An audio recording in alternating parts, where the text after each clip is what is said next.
அனைவருக்கும் வணக்கம். இன்னைக்கு நம்ம போட்டி தேர்வில் கேட்ட ஒரு ஓல்டு கொஸ்டின் பார்க்கலாம். செம்புல பெயர் நீர் போல இவ்வரி இடம்பெறும் நூல் எந்த நூல் அப்படின்னு சொல்லி கேட்டிருக்காங்க. Option A Kurunthogai, option B Pathitrupathu, option C Paripadal, option D Kalithogai. இது எந்த நூல்ல இடம்பெற்றிருக்கு அப்படின்றத பார்க்கறதுக்கு முன்னாடி இந்த பாடலுடைய பொருள் பார்க்கலாம். அதாவது எல்லாரும் ஒரு பாட்டு கேட்டிருப்பீங்க.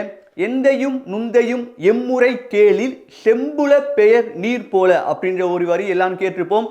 அதுக்கான பொருள் என்ன அப்படின்னு சொல்லி பார்த்தீங்கன்னா, செம்மல்லப்பட்ட மழைநீர், அதாவது செம்மனும் மழைநீரும் கலந்த கலவையை எப்படி பிரிக்க முடியாதோ அதே மாதிரி சங்க காலத்துல வாழ்ந்த மக்கள், அதாவது கிமு 3ஆம் நூற்றாண்டுல இருந்து கிபி 3ஆம் நூற்றாண்டுல வாழ்ந்த மக்களுடைய தலைவன் தலைவியோடைய அன்பை பிரிக்க முடியாது அப்படின்னு சொல்லியிருக்காங்க. இந்த நூலுடைய டீட்டெயில் பார்க்கலாம். அதாவது இந்த நூலை முதலாக தொகுத்தவர், அதாவது பதிப்பித்தவர் யார் அப்படின்னு சொல்லி பார்த்தீங்கன்னா 1915ஆம் ஆண்டு சௌரி பெருமாள் அலங்கனால் என்பவர் இதை பதிப்பிட்டிருப்பார். இது முதலாக தொகுக்கப்பட்ட தொகை நூல் என்று கூறப்படுகிறது.